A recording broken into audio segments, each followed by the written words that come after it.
Good morning. I hope you are doing well. We're going to continue talking about how electrons are placed around atoms. And basically it comes down to the positioning of orbitals. So today we're going to look a lot at what the orbital part's all about. I like to use the analogy, this is kind of silly, but if you go to different stores, you'll see that their eggs are displayed differently. Now most of the time you have dozens of eggs kind of listed and stuff, but sometimes you'll see packs of 4 and packs of 6, and knowing where the eggs are and what kind of eggs, like my wife really likes brown eggs, not white eggs, whatever, is important. So that's kind of what we're doing now too. We're trying to see how these orbitals are placed around the atoms, and we'll use these quantum numbers up here. But before we start, I did want to say thank you to those of you in lab yesterday who gave your wonderful class presentations. I remember very well the fact that there are 24 magnesiums per sugar molecule consumed, and I'm still thinking about that, Kathy. That's really cool. I saw so many things yesterday that were really neat, and I really appreciate it. It will take me a while to grade it, so just be patient with me. But wow, it's really cool reading, and thank you again. If you have your class presentation today or tomorrow, please know that I look forward to it and stuff. Very, very cool. Any questions, that kind of stuff before we start? All right, so up here we have 3 of the 4 quantum numbers, all right? And quantum numbers are derived from essentially 3-dimensional calculus, Math 254, equivalent kind of math, which we are not going to do in this class, but it's stuff you can do, all right? I want to make that very clear. And from that math, you end up with the N, L, and M sub L quantum numbers. There's also a 4th one called M sub S, but we'll talk about that one in the next section. These 3 right here are going to be very helpful to figure out where those electrons go in the orbitals. And you can kind of think of where the eggs go in the cartons, although I don't know, this analogy here is kind of breaking down on me. But anyway, these 3 quantum numbers especially will be really useful and stuff to see how they go through. And so on Monday we talked about how N is principal quantum number. It's basically a whole number that starts with 1 and goes up to infinity, all right? N helps us figure out the size and the energy of where the orbitals are, and sometimes I'll refer to that as the shell number. The L is the angular quantum number, and L has a dependence on N. Like you can see right here in the description that there's an N minus 1. L values do depend on N. They go from 0 always up to N minus 1. L of 0 is a valid quantum number. It doesn't mean that you don't have a quantum number like 0 normally means in math. 0 of L is actually a valid number. We'll talk about that. L helps us to figure out the shape or the type of the orbital. I'm going to show you some pictures here in a little bit, and those kind of help you to figure out which one it is. L is sometimes referred to as the subshell. M sub L is the magnetic quantum number, and M sub L has a dependence on L, like L has a dependence on N. So M sub L will depend on the L value you have. So for example, if you have some random L, M sub L will go from negative L to positive L. So let's pretend that L was 1. M sub L would go from minus 1 to positive 1 in whole numbers. Minus 1, 0, and plus 1 would be the allowed M sub L values. And just like with L, M sub L of 0 is a valid number. It doesn't mean that it doesn't exist or something like that. M sub L has to do with orientation, like how these things are arranged in space. And we'll see that here in a little bit too. And then finally, there is a 4th quantum number, M sub S, but M sub S is kind of independent. We'll see how that works in a little bit. So knowing that, we did this example on Monday, but I want to do it again. This is just a question about which one of these would be a valid set of quantum numbers. And you can use your understanding of what N, L, and M sub L means. That's the key.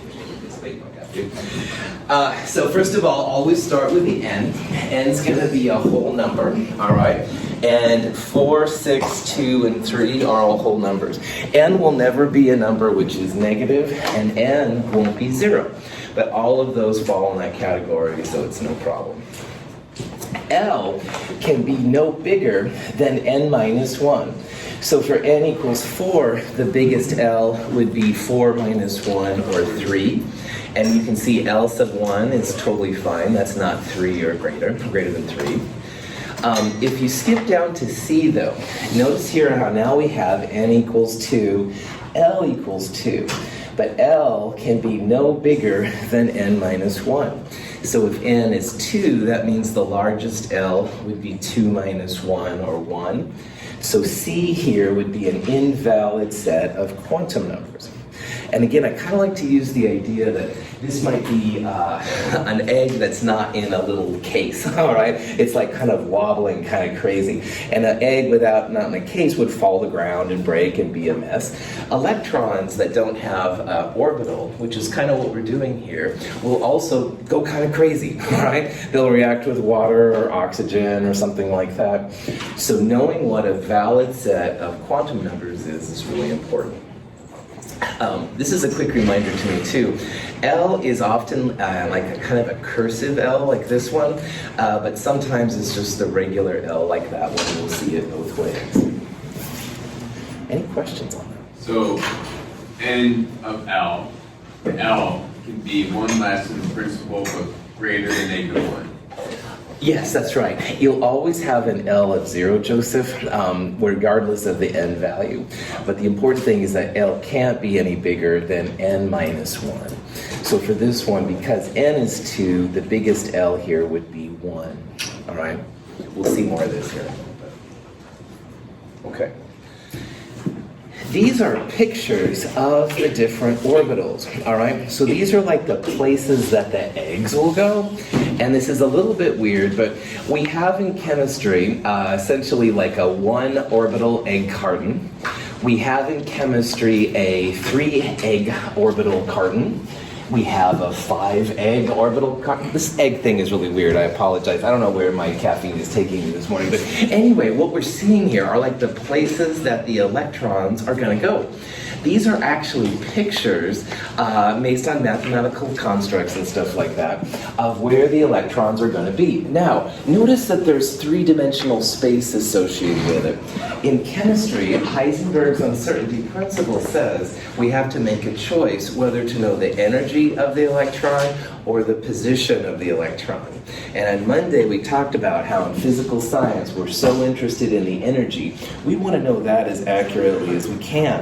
But we can only then know the probability of where the electron is. And most of the time in lecture, this kind of like square area here in front of Tiff, that's most of the time where I hung out. But you saw I went up there, passed out of my clicker, so I'm not always here. So these pictures up here are where the electrons are 90% of the time or more. But it's not 100%. And there's real issues when it comes to quantum chemistry with that. I said earlier how there's like a single egg carton and a triple egg carton and a 5 egg carton. Notice how all of these are kind of like circles, all right? This is a sphere, this is a bigger sphere, and this is an even bigger sphere yet. So if you're going to see what we're going to call an s orbital, s is literally our spheres, all right? And you can see another thing, how as the number gets bigger, the sphere gets bigger, all right? The n we're going to see is this number. And as the n gets bigger, the sphere gets bigger too. Now, these guys over here, if you use your imagination, they all look kind of like a figure 8, all right? Some people call them a dumbbell. And like with the S's, the lower ones are smaller than these guys. And you can imagine if there was a 4, it might be bigger. What I'd like you to see right now, though, is that S's are like a sphere, and the P's, which are what these are right here, P's are like a figure 8, all right? They kind of all look figure 8-ish. And then finally, we'll look at these guys up here a little bit too. These are the D's. And the D's are kind of like taking 2 figure 8s and smashing them together. So if you look at this one right here, for example, there's 1 figure 8 right there, and there's a second figure 8 right there. And 4 of the 5 of these, that's how they look. It's like 2 figure 8s put together. This one right here is called the donut orbital, and it's kind of a mathematical freak here, but so my analogy doesn't work real well, but if you have to make an assumption then, most of the D's are like 2 figure eights, the P's are like 1 figure eight, and the S's are like spheres. And again, what we're looking at here, these are the actual houses that will hold our electrons as we start putting them in. All of these designations up here, there's a number followed by a letter. And don't worry about the X, Y, Z, or XZ and stuff like that for right now. This number followed by a letter in chemistry is what's called the NL notation. And this is a quick and dirty way for chemists to be able to find out what the N value is and what the L value is. So like Joseph and I were talking about a little bit ago, N is can be 3. L has to be a number that's no bigger than N minus 1, so 3 minus 1, 2. So if you want to know what this number corresponds, the letters themselves correspond to an L. So every time you see an S spherical orbital, like the ones on the left, that's an L equals 0 orbital. And every time you see one of these figure eights or dumbbells, those are p orbitals, and those correspond to L equals 1. These up here with the D's are L equals 2. We'll talk a little bit about F's and G's with L of 3 and 4. Now, if this is a new thing to you, there's several silly little expressions to help you remember these things. I like stupid people drink freaking gas. You can also use stupid people drive freaking gas. Hogs, H would be the next one. The first 4 are really important. So make sure that you know what L of 0 is an S orbital, because they'll see that's really important to the energy. So if someone said to me, we have electrons in a 3s orbital, I would say, okay, the number in front is the N, and the letter S corresponds to L equals 0. If we had a 3p, all right, like this one right here, I would say that N is still 3 because that number means the N value. But now we have a p system. P means L equals 1. And if you had a 2s, all right, the 2 would be the N value, the S would mean L equals 0. So this kind of shorthand notation is really important for putting electrons in. And, Prof. Adolf, if you've seen electron configurations of 1s2, 2s2, 2p6, and other classes, you now know the origin of where those things come from. Prof. Ad, back on. Alexander? So you said that like S is a sphere and P is a figure eight. What would an F be? It's kind of like, see how we go from a sphere to like 1 figure eight, and most of these are like 2 figure eights. So you're just going to keep it high figure eight? Most of the F's would be 3 figure eights, and I'll show you pictures and stuff like that. Yeah, so if you have to, Alexander, make a guess, then you would say it would be like 3 figure eights. Man, good. I'll show you cheesy pictures later and stuff. So the number in front of the S would go on almost really big. Like it's 3s there, and it's a bigger circle than just 1s. Yes, that's right. Yeah, that's right. And the number, Joseph, is that N number. It'll always be 1 or higher whole numbers. It can, in theory, go up to infinity, but we'll see there's problems there. So you could have like a 7s or a 6s or something like that. That's right. Good. Other questions? Very cool. So, let's say that I said, I've got an orbital, N equals 3, L equals 1, M sub L equals minus 1. Too many syllables for chemists. All right, let's keep it simple. Keep it lazy, whatever you want to use. So the question is then, what type of orbital does this correspond to? And then Joseph totally nailed it. The N value is the number that goes in front. So it wouldn't be 4D because this would have an N equals 4 value. So what we need here is we need to figure out what L equals 1 corresponds to, and that's where this little guide is going to be really handy. And again, this is something to know / memorize. L equals 1 corresponds to a P system. So up here, N equals 3, means 3 goes first. L equals 1 means we have a P. This would be a 3P system. We'll talk about what the M sub L means in a little bit. It's not very helpful for this particular problem, but there is a use for it. Any questions? Okay, so let's do some more examples of how this works out, and we'll see kind of start to get used to this NL notation. So let's pretend we're at the N equals 1 shell. L values go from 0 up to N minus 1. But because N is 1, 1 minus 1 is 0. That means there's only one allowed value of L, which is L equals 0. And M sub L values go from minus L to positive L. So minus 0 to positive 0 is just 0. When you have N equals 1, you can only have L equals 0. And if L equals 0, you can only have M sub L equals 0. So these are how these rules start to play out. And if you remember L equals 0, this is the S subshell, all right? So we're going to have one type of subshell because we have one value of L. And that value of L is going to be an S.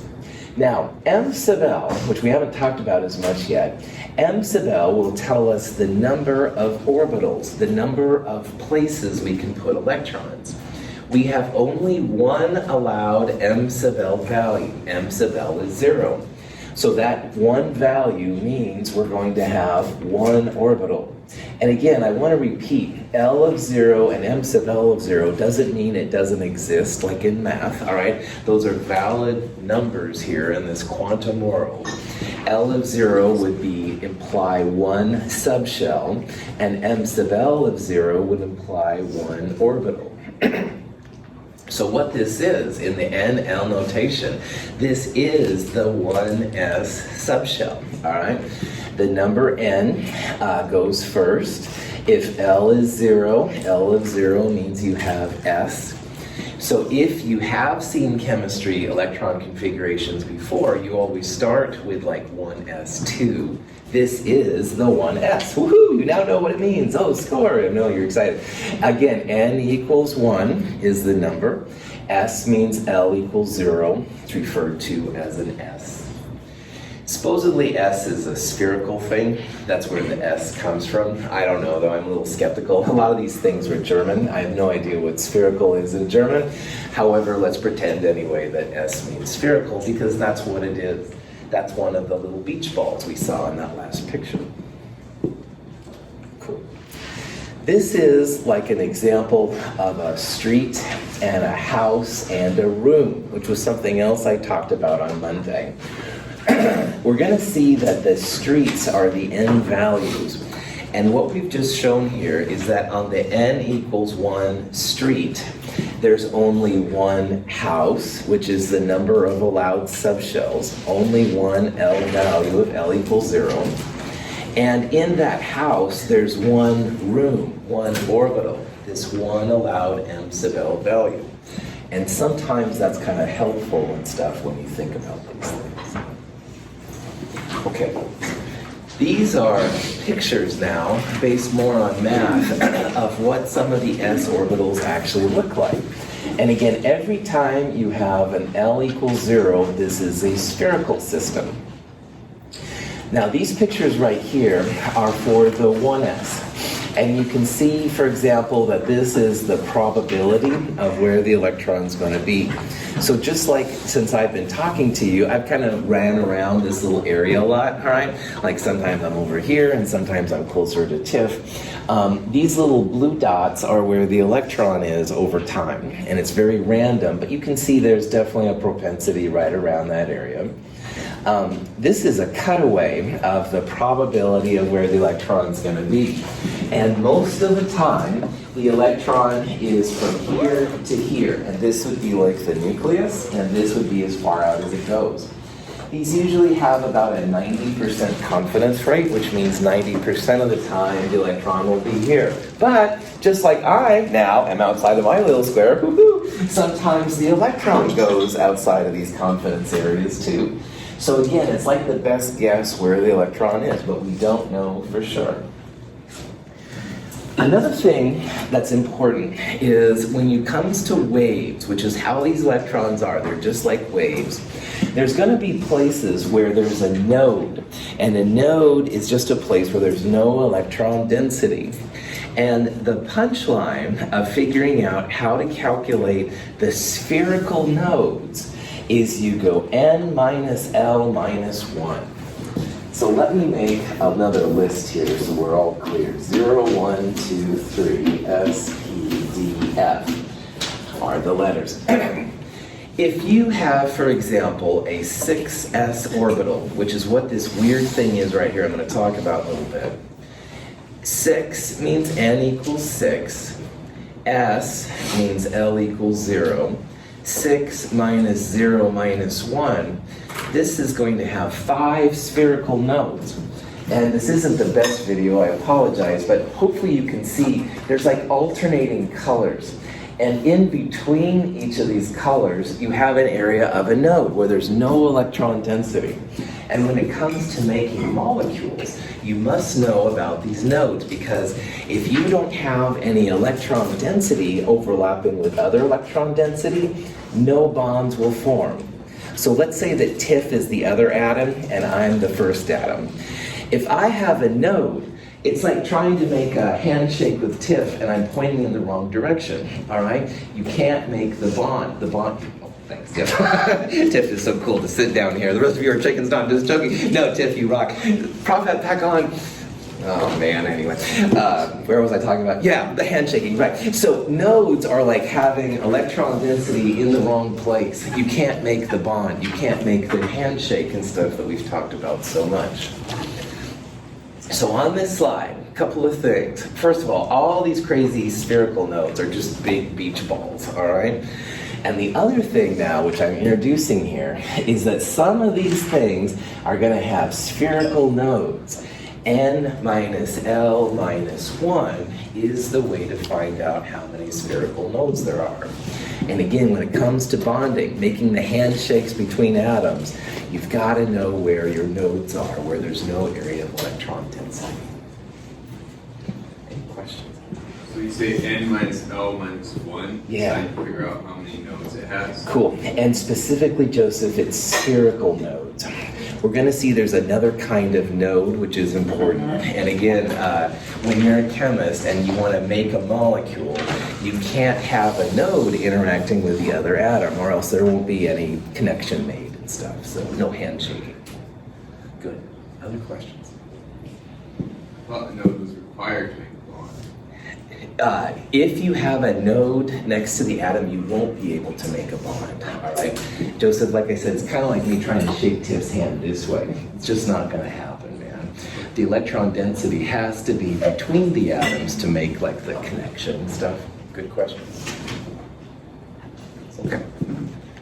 Here's more pictures and stuff of the different orbitals. And this again is the 1s orbital.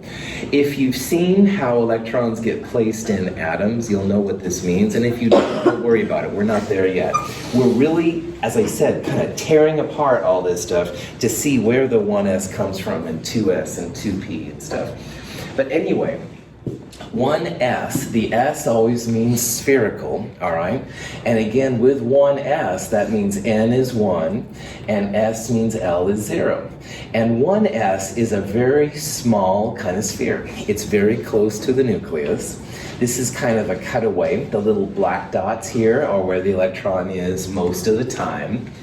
And going back to what Joseph and I were talking about earlier, spherical nodes, n minus L minus 1, 1 minus 0 minus 1, 0 spherical nodes. 1s can bond with just about anything.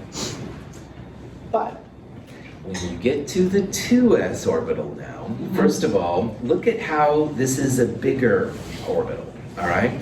2s is bigger than 1s. The number of n actually has something to do with the size. And as that n value gets bigger, the spheres will get bigger. So 2s looks a lot like the 1s, except that it's bigger. All right, it's got a bigger volume, stuff like that. But another thing we need to take into account now is that these dudes are going to start experiencing this spherical node. Now, n minus L minus 1, 2s means n equals 2, s always means L equals 0. So 2 minus 0 minus 1, one spherical node. And you can see this in this two-dimensional graph right here. Like these little dots are where the electrons are going to be, and there's no electrons right here. So if I tried to make a connection to like TIFF or something like that, I couldn't do it. There's no electrons in that particular spot. You can kind of see it here too. There's like a white circle, and that is actually the spherical node of this thing. So just realize that as these orbitals get a little bigger, they start to have places where you can't make a bond, and that can be important when you start making molecules. 3s is very similar to 2s and 1s. It's a sphere, it's bigger than 2s, just like 2s was bigger than 1s, etc., etc. The number of spherical nodes now, 3n minus L0 minus 1, 2 spherical nodes in the 3s. So notice here how the number of these nasty nodes are getting larger as the orbitals get bigger, and that's very common. These just represent ways to see where the spherical nodes are. I have this little app, it's kind of Atom in a Box, it's kind of cool. I'm not advertising, I don't make any money off it. Atom in a Box, for an iPhone anyway, is kind of a cool program to see these spherical nodes. It's kind of mesmerizing though, so maybe it's not as helpful. Would 4s be bigger or smaller than 3s? Bigger, that's right. As that n number gets bigger, the orbitals get bigger. So 4s would be even larger, 5s would be larger yet, etc., etc. Okay. The p orbital is the next kind we're going to look at. And in that first slide, we had a bunch of the s's, which were spheres. And then we had those kind of figure 8 things. Some people call them dumbbells. I don't know. I don't know what a gym is, I guess. But anyway, a p orbital just looks a little bit different. So let's go back and see why we have p orbitals in the first place. N equals 2 is the next street of our electrons. All right, so we already saw n equals 1, and there was only L equals 0 and m sub L equals 0. But with n equals 2, we have a new iteration. Remember, the L goes from 0 up to n minus 1. So that means L values here are going to be 0, but we're also going to have an L equals 1 here. So on the n of 2 equals 2 street, there's going to be 2 houses, an L equals 0 house and an L equals 1 house. Now the L equals 0 isn't a big deal. L equals 0 is an S. The 2s house is something we saw earlier. That's just the sphere, a little bit bigger than 1s, etc., etc. But with this one now, we're going to have a new one, and that's going to be L equals 1. That's going to be a 2p house. Now they call them subshells. I really shouldn't use houses. That's Michael's slang getting kind of crazy here. Subshells, again, are like houses. So there's 2 allowed subshell values, L equals 0 and L equals 1. Those are going to be the S subshell and the P subshell. Like I said, the first one is just the 2s. When you have L equals 0 for the first house, m sub L minus L to positive L minus 0 to positive 0, just 1. This is going to be the 2s subshell. But the new player, which makes this a little bit more interesting, is when L equals 1. Now again, going back to our little expression right here, when L equals 1, that's a P subshell. And m sub L is going to go from negative L to positive L. So when L equals 1, that means negative 1 to positive 1 in whole numbers, negative 1, 0, plus 1. And each of these numbers represents an orbital. So there's going to be 3 orbitals in the 2p subshell. And I like to think about this as the L equals one house having 3 rooms. And of course, I can't use that as your chemist instructor, as the subshell has 3 orbitals in it. But informally, it's like the L equals one house has 3 rooms to it. In Chem 151, I use the idea that the S room is like a shack. It's a one-room kind of place where you throw electrons and you're done. This is like more like a regular house, all right, like a ranch house, all right? It has 3 rooms, a little fancier than the S equals 0 subshell. We can put more electrons in there. Any questions? So the L equals one house has 3 rooms. Yeah, The orbital has 3 subshells. The L equals 1 subshell. L is subshell. The L equals 1 subshell has 3 rooms, Joseph. Yeah, 3 rooms. And we would have called them orbitals here. And we can call the orbitals -1, 0, and +1. Good. Other questions? Sweet. Oh, picture time. All right. All of these P's are kind of like a figure 8, all right, like Alexander and I were talking about earlier.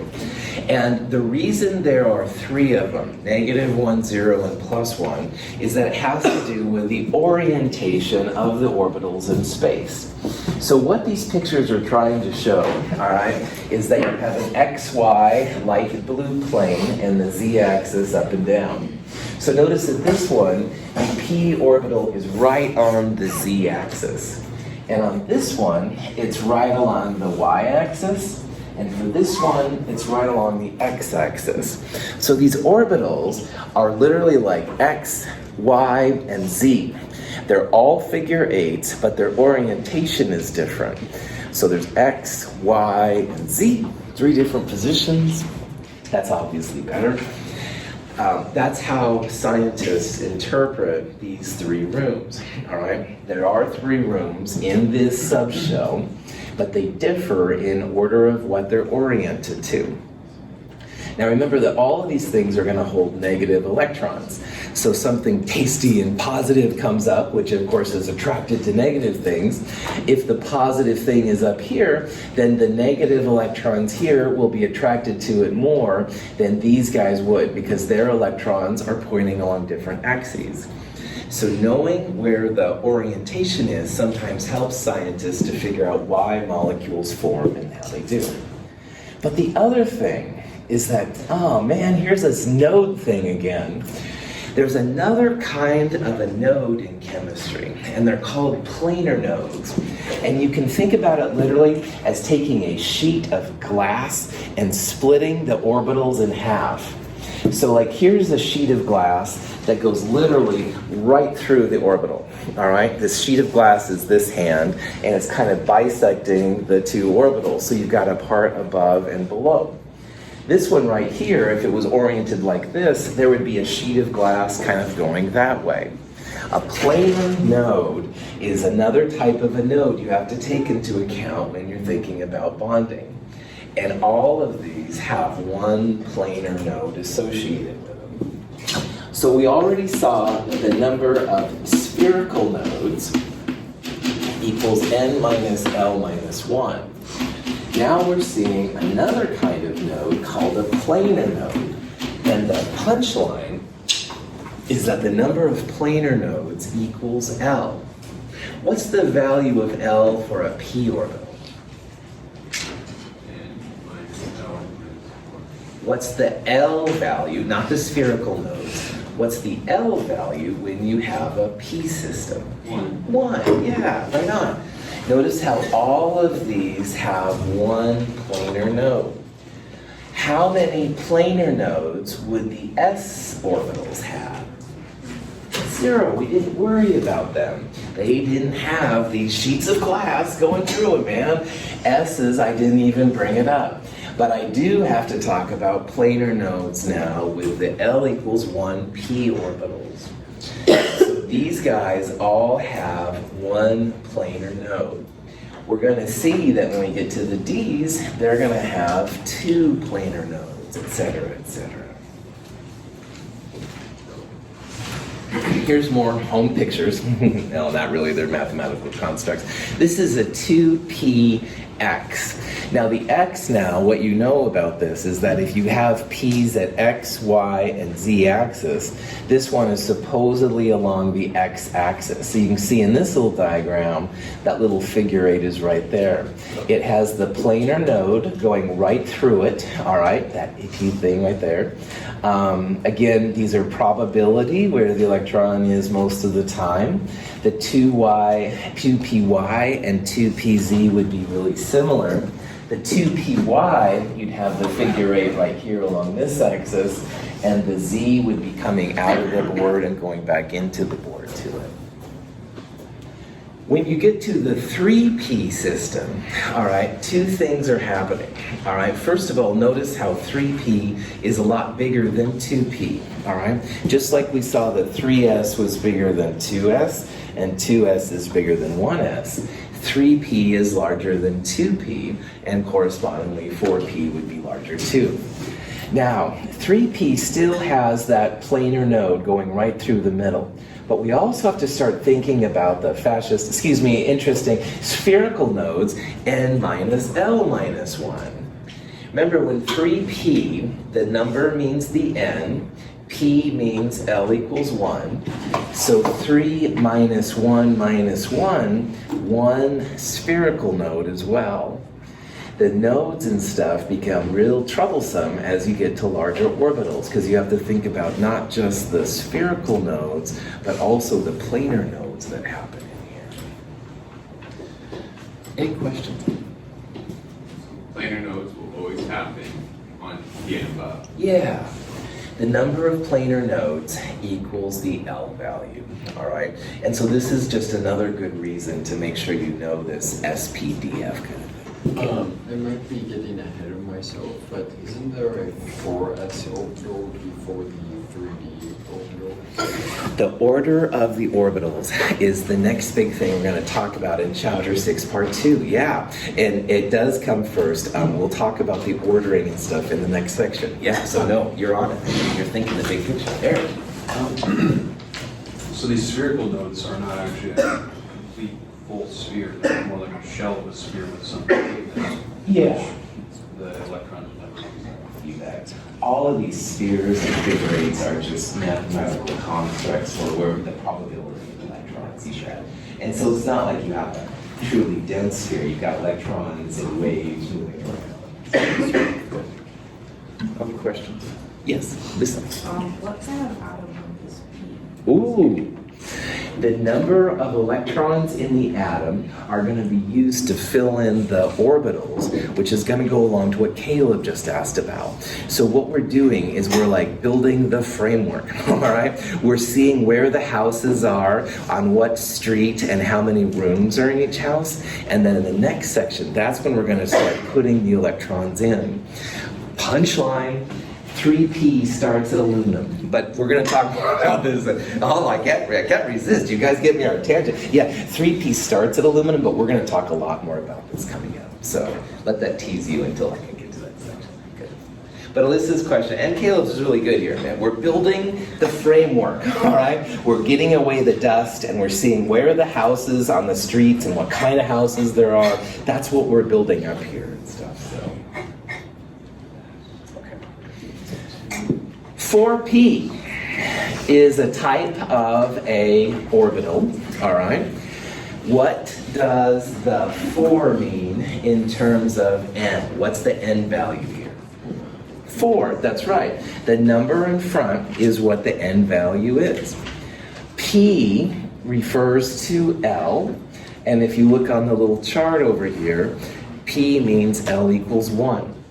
So the first thing to answer on a question like this is you have to know what the n value and the L value is.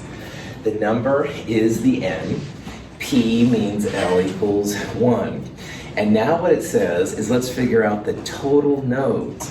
But there's two types of nodes, like Joseph and I were talking earlier. So let's figure out the spherical nodes first, all right? 4 is the n. L is P of 1. 4 minus 1 minus 1. How many spherical nodes in 4p? 2. That's right. So there's 2 spherical nodes. But we've also got to think about the planar nodes, the L value, all right? And again, what's the L value for a P system? 1, all right? So that means there's going to be 1 planar node. There's going to be a total of 3 nodes in the system. They come from planar and spherical. Planar is just L. And again, the P here means L equals 1, so 1 planar node. Spherical, N minus L minus 1. 4 is the N. 1 is the L value, minus 1, 2 spherical nodes. So total nodes, planar plus spherical, 3. Real quick, nodes are like empty space. You bet. That's right. In a wave, like the classic up and down kind of pattern, the node would be the part right at the middle where there's nothing there, all right?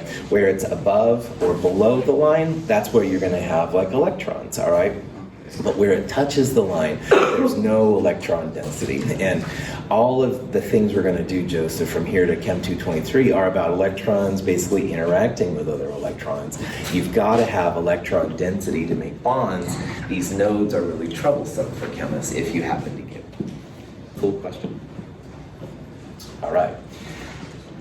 The third type of house we're going to talk about a lot is called a d orbital, all right? And to get to a d orbital, we have to go up a street.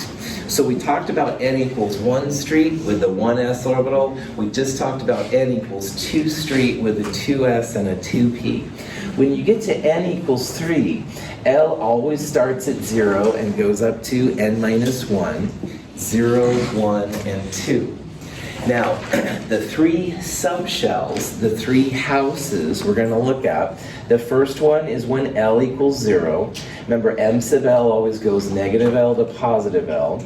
Only one allowed value here. This is the 3s subshell, all right? And 3s has the single one we've seen pictures of already. Now, when L equals 1, remember L has 3 possible values here, 3 houses on the n equals 3 street. When L equals 1, M sub L, negative 1, 0, plus 1, these are the 3p orbitals. There's an x and a y and a z, and those 3 orbitals together make up the 3p subshell. The 3 rooms make up the 1 house. The 3 orbitals make up the 1 subshell. I know.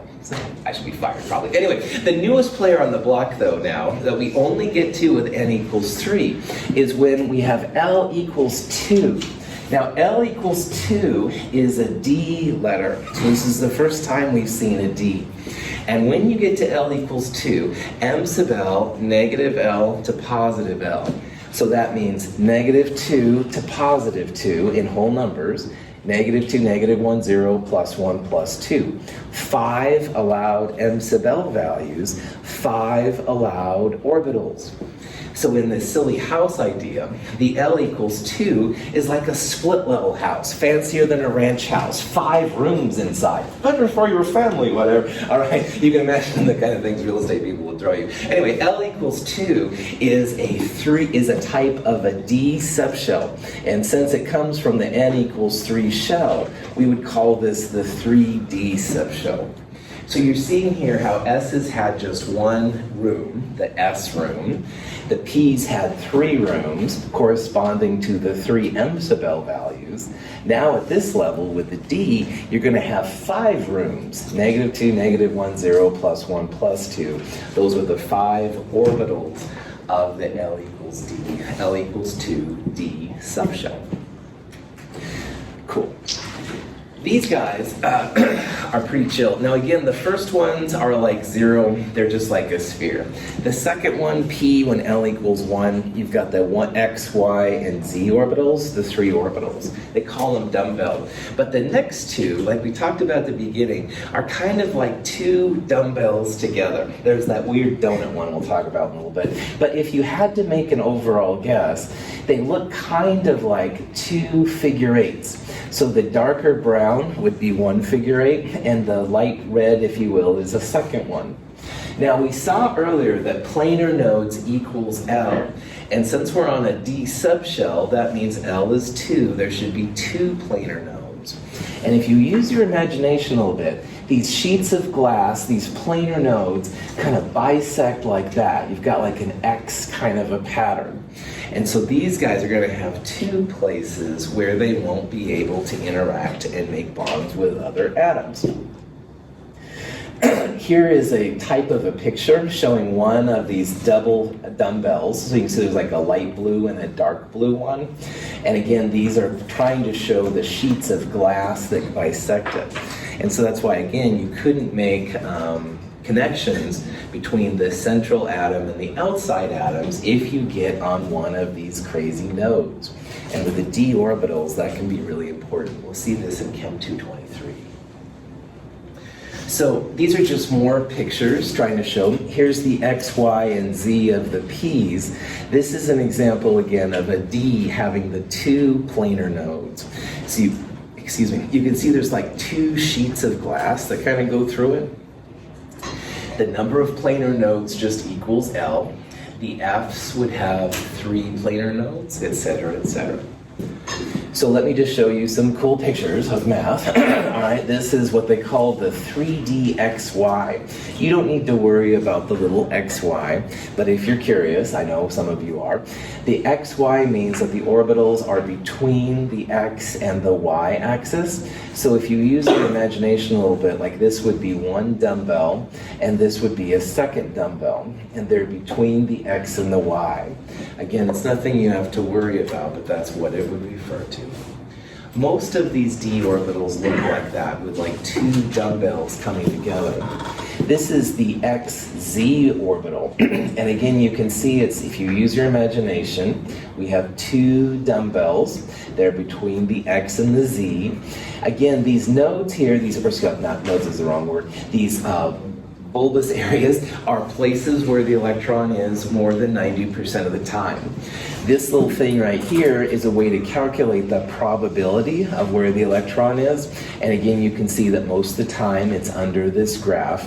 But again, there will be some times when it's outside of there too.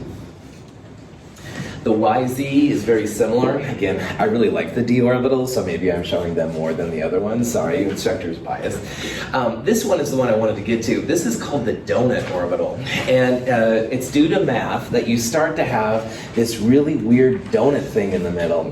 The donut makes me hungry, first of all. But anyway, second of all, it also has 2 planar nodes. It's easier when you bisect it like that to come out of it. Just realize that this donut is one of the d orbitals. It's a little weird. It's called the 3DZ squared, and it has to do with math. Why it looks that way, we don't need to worry about that. This is the last one. This is the x squared minus y squared. This one is actually on the x and the y axis, but again, that's nothing too crazy to worry about. Hey, Michael, Yeah, go ahead, Z. can you point out where the nodes are on the donut one? So it's easiest to see right here, Zeke. All right, this is like a 2-dimensional kind of thing. I honestly can't see it in the 3-dimensional version, but when you cut it away, there's like a kind of a moving part in the middle right there. Just realize that this is a weird orbital. There's some cool kind of chemistry that happens around the 3D squared because it's so different than the other ones. So it's like where those pieces of glass are. Exactly. Perfect. Other question? Other question? Okay. On Friday, we're going to do an elaborate example with an n equals 3 shell. And we're going to break down like what the values of L are, what the subshell letters, the NL, M sub L, and orbitals and stuff like that. That'll be a good place to start on Friday. I hope you have a good day. I'm looking forward to your class presentations. If you have lab today or tomorrow, have a wonderful day.